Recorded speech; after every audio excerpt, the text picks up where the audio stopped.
Current affairs का सिलसिला लगातार जारी है। थोड़े वीडियोस डालने में डिले हो गए हैं क्योंकि आप जानते ही हैं बीच में इलेक्शंस चल रहे थे, उसके बाद से लगातार व्यस्तताएं थी।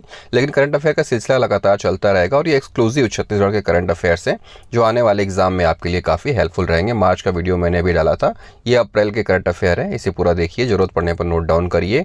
मेरा नाम है मनोज सिंह, यहाँ पे आप मेरा परिचय देख सकते हैं।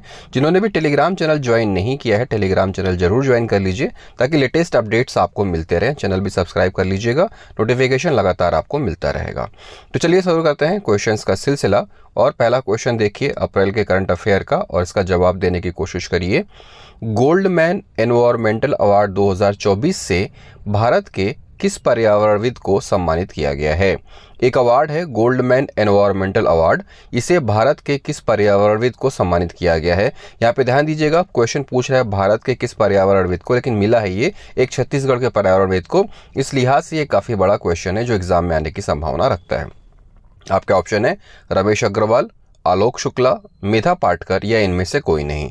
रमेश अग्रवाल, आलोक शुक्ला, मेधा पाटकर या इनमें से कोई नहीं। इन चारों में से एक ऑप्शन सही है, सही ऑप्शन का जवाब आपको देना है। अगर आपको ऑप्शन पता है तो लिख के बताइएगा, नहीं तो आप देख लीजिए कि इसका सही आंसर क्या है। इसका सही आंसर है आलोक शुक्ला, जो कि छत्तीसगढ़ के मुद्दों के लिए लगातार आवाज़ उठाते रहे हैं। जो ये गोल्डमैन एनवायरमेंटल अवार्ड है, इसे पर्यावरण का ग्रीन नोबेल अवार्ड भी कहते हैं। और इसे देता कौन है? क्वेश्चन ये भी पूछ सकता है कि गोल्डमैन एनवायरमेंटल अवार्ड किस संस्था के द्वारा प्रदान किया जाता है। तो यहाँ पे आपका आंसर होगा GME foundation, San Francisco USA। GME foundation, San Francisco USA, इसे भी नोट डाउन कर लीजिएगा। और इसे पर्यावरण का ग्रीन नोबेल भी कहते हैं। इस बार जो आलोक शुक्ला हैं उन्हें भारत से इस अवार्ड को उनको मिला है और उन्हें सम्मानित किया गया है। पहली बार ये अवार्ड किसे मिला था? पहली बार ये अवार्ड मिला था मेधा पाटकर को, इन्हें 1992 में ये अवार्ड मिला था। उसके बाद से अभी तक तकरीबन 6 के आसपास, 7 के आसपास भारतीयों को ये अवार्ड मिल चुका है और उसमें आलोक शुक्ला भी अब इंक्लूड हो गए हैं। अगला क्वेश्चन देखिए, छत्तीसगढ़ के मनरेगा के मजदूरी दरों में कितने रुपए की वृद्धि की गई है?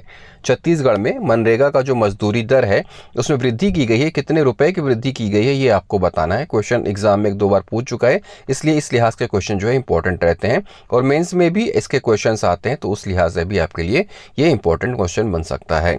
आपके ऑप्शन है A 20 रुपये, B 21 रुपये, C 22 रुपये या D 23 रुपये।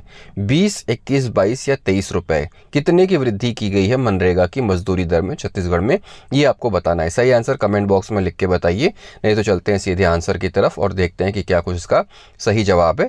तो इसका जो सही जवाब है वो है 22 रुपये। 22 रुपये की वृद्धि की गई है छत्तीसगढ़ में मनरेगा मजदूरी की दर में। इससे पहले जो 221 रुपये था, अब वो बढ़ के 243 रुपये हो गए हैं। यानी कि एक दिन की जो मजदूरी है वो अब बढ़ के 243 रुपये हो गई है। तो याद रखिएगा, छत्तीसगढ़ में मनरेगा मजदूरी में 22 रुपये की वृद्धि की गई है और नई दर अब 243 रुपये है, 243 रुपीज़ है। इसको आप याद कर लीजिएगा क्योंकि एग्जाम में आने के चांसेस रहते हैं। अगला क्वेश्चन देखिएगा, क्वेश्चन है अंधियार खेप तालाब कहाँ स्थित है? देखने से आपको स्टैटिक क्वेश्चन लगेगा, लेकिन ये कहीं ना कहीं करंट अफेयर से जुड़ा हुआ है, इसलिए इस क्वेश्चन को मैंने इसमें इंक्लूड किया है। और ऐसे क्वेश्चन अक्सर एग्जाम में आते रहते हैं, क्वेश्चन का स्वरूप बदल दिया जाता है ताकि आप कंफ्यूज हो जाएं और सही आंसर ना दे पाएं। लेकिन अब लगातार प्रैक्टिस करते रहेंगे, लिखते रहेंगे तो आपको इसका आंसर भी पता रहेगा। तो आपको सही आंसर बताना है, अंधियार खेप तालाब कहाँ स्थित है? आपके ऑप्शन है A Arang, B Ratanpur, C Balod या D बगीचा। आरंग, रतनपुर, बालोद या बगीचा, इन चारों में से कोई एक ऑप्शन सही है अंधियार खेप तालाब का, उसका सही आंसर आपको देना है। सही आंसर पता है तो लिख के बताइए, नहीं तो चलिए चलते हैं सीधे आंसर की तरफ। इसका सही आंसर है आरंग। आरंग कहाँ पे है? आरंग है रायपुर में। तो आरंग में अंधियार खेप तालाब यहाँ पर स्थित है। अब हम अंधियार खेप तालाब के बारे में क्यों बात कर रहे हैं? क्योंकि हाल ही में पुरातत्व विभाग ने यहाँ पे सर्वे किया है और यहाँ इनको तालाब से एक 3 फीट ऊंची जैन तीर्थंकर की प्रतिमा मिली है, जो कि काफ़ी पुरानी प्रतिमा है। तो ऐतिहासिक प्रतिमा मिली है जैन तीर्थंकर की, लगभग 3 फीट की ऊंची, यहाँ से मिली है आरंग के अंधियार खेप तालाब से। इसलिए अंधियार खेप अभी चर्चा में है और इससे संबंधित क्वेश्चन आ सकते हैं। नोट डाउन कर लीजिएगा ताकि लास्ट में आपको रिविजन करने में कोई परेशानी ना हो और आपके करंट अफेयर अच्छे से रिवीजन होते रहें। अगला क्वेश्चन देखिएगा, राज्य की किस संस्था को उच्चतम पीएलएफ के आधार पर पहला स्थान मिला है? वो कौन सी संस्था है छत्तीसगढ़ की जिसने उच्चतम पीएलएफ का आधार हासिल किया है और उसके आधार पर उसे देश में पहला स्थान मिला है? यहाँ पे 4 संस्थाएं हैं, एनटीपीसी, बाल्को, लैंको पावर और सीएसपीजीसीएल। एनटीपीसी, बाल्को, लैंको पावर और सीएसपीजीसीएल, इन चारों के नाम देख के आप समझ गए होंगे कि ये चारों पावर जनरेशन की कंपनियां हैं और पावर जनरेशन में ही पीएलएफ का शब्द यूज इस्तेमाल होता है। तो आपको बताना है कि वो कौन सी छत्तीसगढ़ की कंपनी है जिसे पूरे देश में हाईएस्ट पीएलएफ के आधार पे पहली रैंक मिली है। अब पहली रैंक मिली है तो क्वेश्चन तो बनता ही है। आपके ऑप्शन है एनटीपीसी, बाल्को, लैंको पावर और सीएसपीजीसीएल। इनमें से सही आंसर आप बताइए लिख के मुझे, और नहीं जानते हैं तो चलते हैं सीधे इसके आंसर की तरफ। इसका सही आंसर है सीएसपीजीसीएल। इसका जो पीएलएफ नोट किया गया है इस बार 84.45% नोट किया गया है, जो कि पूरे देश में हाईएस्ट है और 21 वर्ष के लिए 2023-24 के लिए है। ये भी याद रखिएगा, क्वेश्चन में आपसे 2022-23 ना लिखा हो, इसको पढ़ लीजिएगा, 2023-24 लिखा हो, इस बात की श्योरिटी जरूर कर लीजिएगा। और 2023-24 में हाईएस्ट पीएलएफ किसका है? सीएसपीजीसीएल का। तो यह पीएलएफ है 84.45%। इसको भी नोट डाउन कर लीजिएगा ताकि आपकी नज़रों से ये क्वेश्चन लगातार गुजरता रहे और आप इसको रिविजन करते रहें। एक और क्वेश्चन देखिए, इसका सही आंसर देने की जवाब को कोशिश करिए। मेंस के लिहाज से भी काफ़ी इंपॉर्टेंट है और जितने भी एग्जाम अभी आने वाले हैं उसके लिए तो इंपॉर्टेंट है ही ये। इसका सही आंसर देने की कोशिश करिए। क्वेश्चन है, खेखड़ा नृत्य किस जनजाति के द्वारा किया जाता है? खेखड़ा नृत्य किस जनजाति के द्वारा किया जाता है? आपके ऑप्शन है बैगा, उरांव, माड़िया और अगरिया। बैगा, उरांव, माड़िया और अगरिया। सही आंसर देने की कोशिश करिए। खेखड़ा नृत्य किस जनजाति के द्वारा किया जाता है? आपको एक ऑप्शन, इसको आपको क्लू दे देता हूँ कि खेखड़ा बेसिकली एक मुखौटा होता है और इस नृत्य को मुखौटा नृत्य भी कहते हैं। तो अब आपको शायद थोड़ा बहुत याद आ रहा होगा कि कौन करता है इस नृत्य को, और खेखड़ा जो है मुखौटा नृत्य होता है। आपके ऑप्शन है बैगा, उरांव, माड़िया और अगरिया। सही आंसर की तरफ चलते हैं। सही आंसर है बैगा। बैगा और गोंड भी इसमें इंक्लूडेड है, बैगा या गोंड आप कह सकते हैं। तो खेखड़ा नृत्य किस जनजाति के द्वारा किया जाता है? बैगा या गोंड के द्वारा। कब किया जाता है? फागुन माह में किया जाता है, होली के समय। इसमें एक वाद्य यंत्र का इस्तेमाल किया जाता है जिसको हम कहते हैं ठिसकी। तो खेखड़ा नृत्य में कौन सा वाद्य यंत्र इस्तेमाल होता है? ठिसकी। और इसके साथ जो पुरुष होते हैं वो खेखड़ा, उनका मुखौटा खेखड़ा कहा जाता है, और जो महिलाएं होती हैं उनके मुखौटे को गिजजी कहा जाता है। तो ये जो टर्म्स है इसको भी आप याद रख लीजिएगा, नोट डाउन कर लीजिएगा कॉपी में अच्छे से, ताकि आपको चीज़ें आसानी से रिवीजन होती रहें। पहला, खेखड़ा किस जनजाति के द्वारा? बैगा द्वारा। कब? फागुन माह में, होली के समय। इसमें कौन सा वाद्य यंत्र? ठिसकी वाद्य यंत्र। पुरुष मुखौटा खेखड़ा, महिला मुखौटा गिजजी। तो एक क्वेश्चन से इस तरह से 4 से 5 पॉइंट्स आपके लिए बनेंगे। इसको जब आप अलग अलग नोट डाउन कर लेंगे तो इससे रिलेटेड कोई भी क्वेश्चन आपके एग्जाम में आएगा, आप उसका आंसर बहुत आसानी से दे पाएंगे। अगला क्वेश्चन देखिए, निरई माता का मंदिर कहाँ पर स्थित है? निरई माता का मंदिर कहाँ पर स्थित है? आपके ऑप्शन है ए धमतरी, बी गरियाबंद, सी रायपुर या डी दुर्ग। धमतरी, गरियाबंद, रायपुर या दुर्ग। निरई माता का मंदिर कहाँ पर स्थित है? इसका सही आंसर आपको जवाब देना है।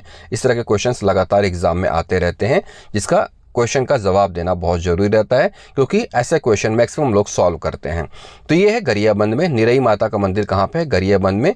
ये पैरी व संडूर के संगम पर स्थित है। खास बात क्यों है क्यों इस तरह के क्वेश्चन आपके इस करंट अफेयर में बने हैं? क्योंकि ये सिर्फ चैत्र नवरात्रि के समय ही खुलता है और उसके पहले रविवार के दिन को ही खुलता है, यानी कि पूरे साल भर में ये सिर्फ एक बार खुलता है निरई माता का मंदिर।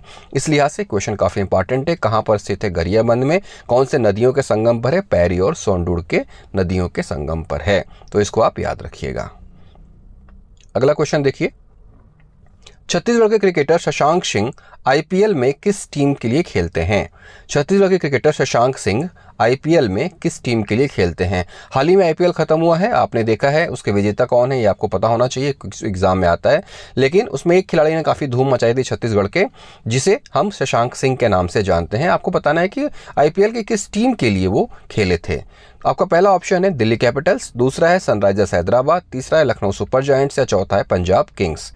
Delhi Capitals, Sunrisers Hyderabad, Lucknow super giants या पंजाब किंग। अपने प्रदर्शन से काफ़ी प्रभावित किया है शशांक सिंह ने अपनी टीम को और बाकी भी टीमों को, तो इस लिहाज से काफ़ी इंपॉर्टेंट हो जाता है। और चूंकि छत्तीसगढ़ के खिलाड़ी हैं तो इस लिहाज से भी ये क्वेश्चन बनता है। इसका सही आंसर है पंजाब किंग। छत्तीसगढ़ के जो क्रिकेटर शशांक सिंह हैं वो आईपीएल में किस टीम के लिए खेलते हैं?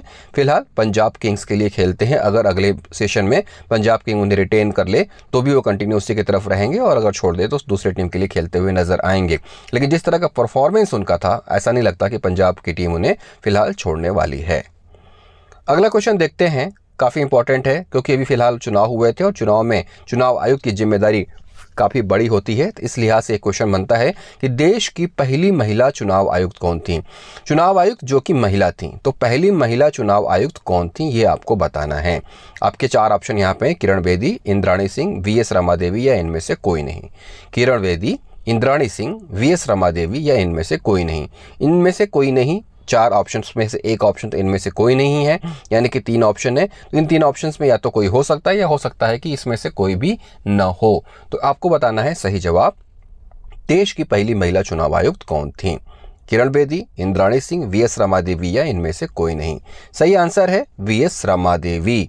वीएस रमा देवी वो पहली महिला थी जिन्होंने चुनाव आयुक्त के तौर पे भारत की सेवा की थी। हालांकि वो देश की 9वीं चुनाव आयुक्त थी, लेकिन महिला के तौर पे वो देश की पहली महिला चुनाव आयुक्त थी वीएस रमा देवी। चुनाव हाल ही में संपन्न हुए हैं, इस लिहाज से चुनाव से संबंधित कुछ क्वेश्चंस हैं वो आ सकते हैं, जिसको आपको अच्छे तरह से करने की आवश्यकता है। तो फिलहाल अप्रैल के करंट अफेयर्स में इतने ही क्वेश्चंस थे जो काफ़ी इंपॉर्टेंट थे आपके लिए, उसको लेकर मैं आया हूं। नोट डाउन कर लीजिएगा, रिवीजन करने में आसानी होगी। टेलीग्राम चैनल जरूर ज्वाइन कर लीजिएगा ताकि नए आइडियाज़ मिलते रहें। चैनल सब्सक्राइब कर लीजिएगा ताकि आपको नोटिफिकेशन लगातार मिलता रहे और वीडियो आपसे स्किप ना हो। पढ़ते रहिए, आगे बढ़ते रहिए। जय हिंद।